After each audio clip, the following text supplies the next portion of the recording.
బులెటిన్లో breaking news చూస్తున్నాం. 5 రాష్ట్రాల ఎన్నికల ప్రక్రియ ముగియగానే తెలంగాణ రాష్ట్ర మంత్రివర్గ విస్తరణకు ముహూర్తం ఖరారైనట్లు తెలుస్తోంది.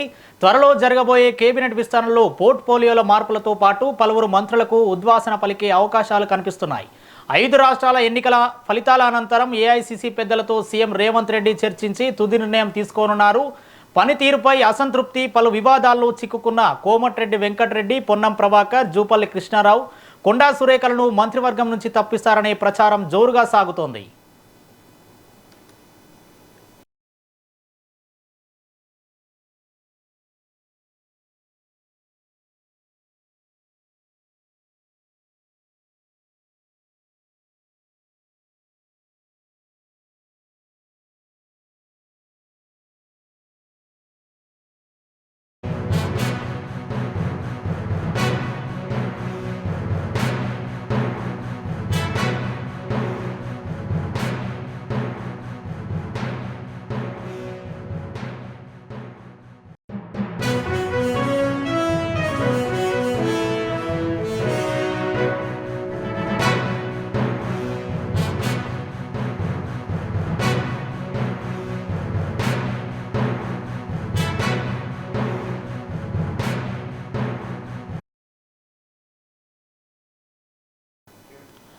ఐదు రాష్ట్రాల ఎన్నికల ప్రక్రియ ముగియగానే తెలంగాణ రాష్ట్ర మంత్రివర్గ విస్తరణకు ముహూర్తం ఖరారైనట్లు తెలుస్తోంది. త్వరలో జరగబోయే కేబినెట్ విస్తరణలో పోర్ట్ఫోలియోల మార్పులతో పాటు పలువురు మంత్రులకు ఉద్వాసన పలికే అవకాశాలు కనిపిస్తున్నాయి.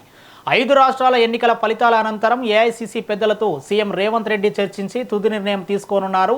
పనితీరుపై అసంతృప్తి, పలు వివాదాల్లో చిక్కుకున్న కోమటిరెడ్డి వెంకటరెడ్డి, పొన్నం ప్రభాకర్, జూపల్లి కృష్ణారావు, కొండా సురేఖలను మంత్రివర్గం నుంచి తప్పిస్తారనే ప్రచారం జోరుగా సాగుతోంది. తాజాగా గవర్నర్ కోట ఎమ్మెల్సీల నియామకం పూర్తి కావడంతో MLC Kodandaram, PCC chief Mahesh Kumar Goud, Komatireddy Rajagopal Reddy, ఆది శ్రీనివాస్, రామచంద్ర నాయక్ వంటి వారికి కేబినెట్లో చోటు దక్కే ఛాన్స్ ఉంది. ఇక ఇదే అంశానికి సంబంధించి మరింత సమాచారం మా ఇన్పుట్ ఎడిటర్ రాములు అందిస్తారు. రాములు, చెప్పండి. ఎప్పుడెప్పుడా ఎదురు చూస్తున్న మంత్రివర్గ విస్తరణకు ముహూర్తం ఖరారయ్యే అవకాశం కనబడతా ఉంది. 5 రాష్ట్రాల ఎన్నికల ప్రక్రియ ఇప్పటికే ముగిసింది. మే 4న 5 రాష్ట్రాల ఎన్నికల ఫలితాలు కూడా వెలువడతాయి. మే 10వ తేదీలోపు ఆయా రాష్ట్రాల్లో కొత్త ప్రభుత్వాలు కూడా ఏర్పడతాయి. అయితే వచ్చే జూన్ 2వ తేదీ నాటికి రాష్ట్ర అవతరణ దినోత్సవం సందర్భంగా పూర్తి స్థాయి మంత్రివర్గ విస్తరణ, అదేవిధంగా మార్పులు చేర్పులు కూడా వంటి అంశాలపై కూడా ఇప్పటికే కసరత్తు జరుగుతూ ఉంది. దాదాపు 5-6 నెలల క్రితం నుంచే కొంతమంది మంత్రులు నిర్వహిస్తున్న పోర్ట్ఫోలియోలలో కూడా అనేక అంశాలు తెరపైకి వచ్చాయి. కొంతమంది మంత్రులు పలు వివాదాస్పద వ్యాఖ్యలు చేయడం, వివాదాలు చిక్కుకోవడం వంటి అంశాలు కూడా ప్రతిపక్షాలకు పెద్ద ఎత్తున చోటిచ్చిన వాళ్ళు అవుతామని చెప్పి సీఎం రేవంత్ రెడ్డి అంశంపై ఏఐసీసీ పెద్దలతో పెద్ద ఎత్తున చర్చించడం జరిగింది.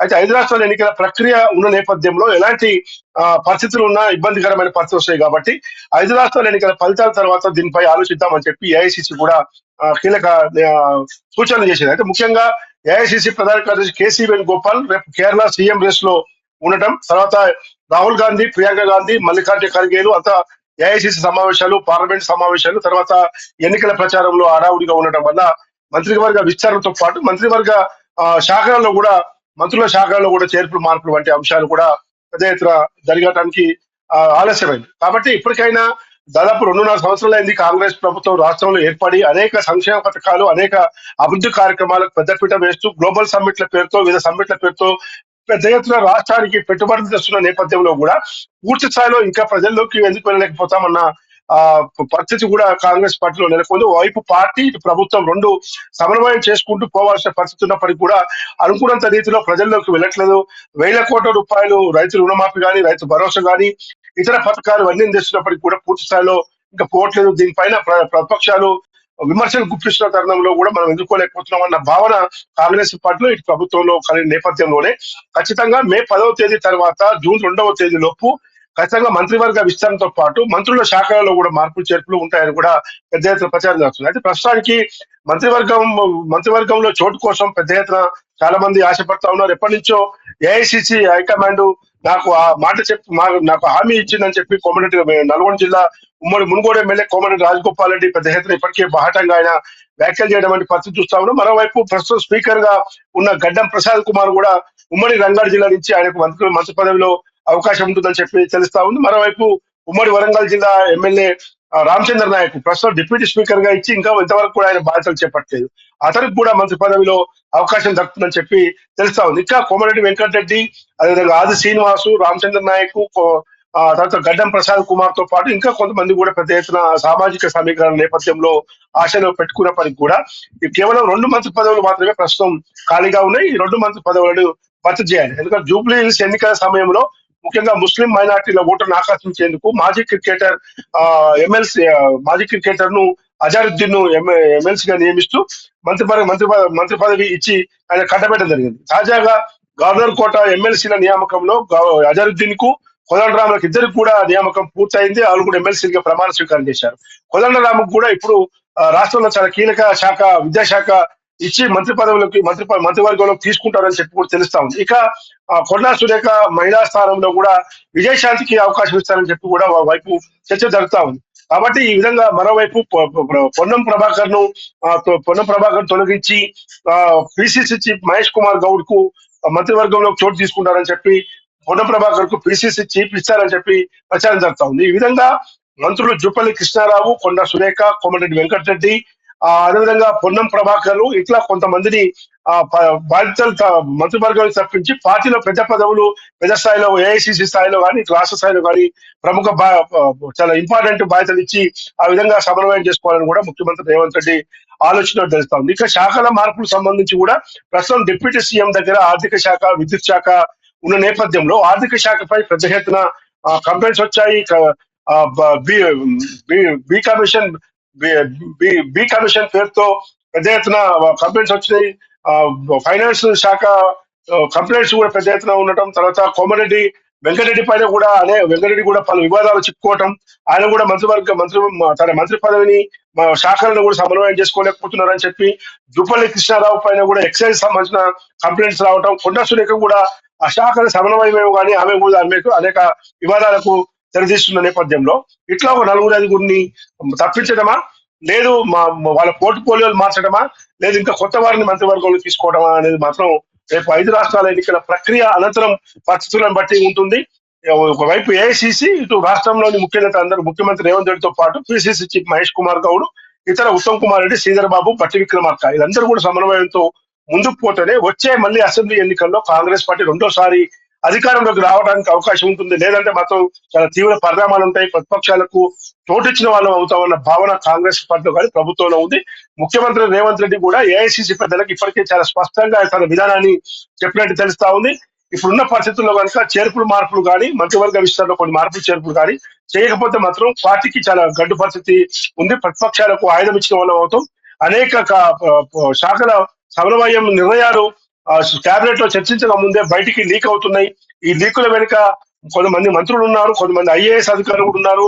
కాబట్టి ఐఏఎస్ అధికారులు ఎంత కూడా నేను ఎప్పటికప్పుడు పర్సూ చేస్తున్నప్పటికీ మంత్రులను కట్టలు చేయలేకపోతున్నాను అన్న భావన రేవంత్ రెడ్డిలో ఉన్న నేపథ్యంలో ఈ పరిస్థితుల్లోనే కొంతమంది మంత్రులను తప్పించి ఉన్న మంత్రులు పోర్ట్ఫోలియోలు కూడా చేర్పులు మార్పులు చేస్తారని చెప్పి తెలుస్తా ఉంది. ఇంకా ముఖ్యంగా ఆర్థిక శాఖ మంత్రి శ్రీధర్ బాబుకు కట్టబెడతారని చెప్పి, ఉత్తమ్ కుమార్ దగ్గర ఉన్న ఇరిగేషన్ శాఖ సీఎం వద్దకు తీసుకుంటారని చెప్పి, హోంశాఖను ఎవరికి ఇవ్వాలనే దానిపైన చర్చ జరుగుతా ఉంది. అదేవిధంగా కొండా సురేఖ దగ్గర ఉన్న శాఖను తీసి విజయశాంతి మంత్రి పదవి చేసి ఆమెకి ఇవ్వాలని చెప్పి చర్చ జరుగుతా ఉంది.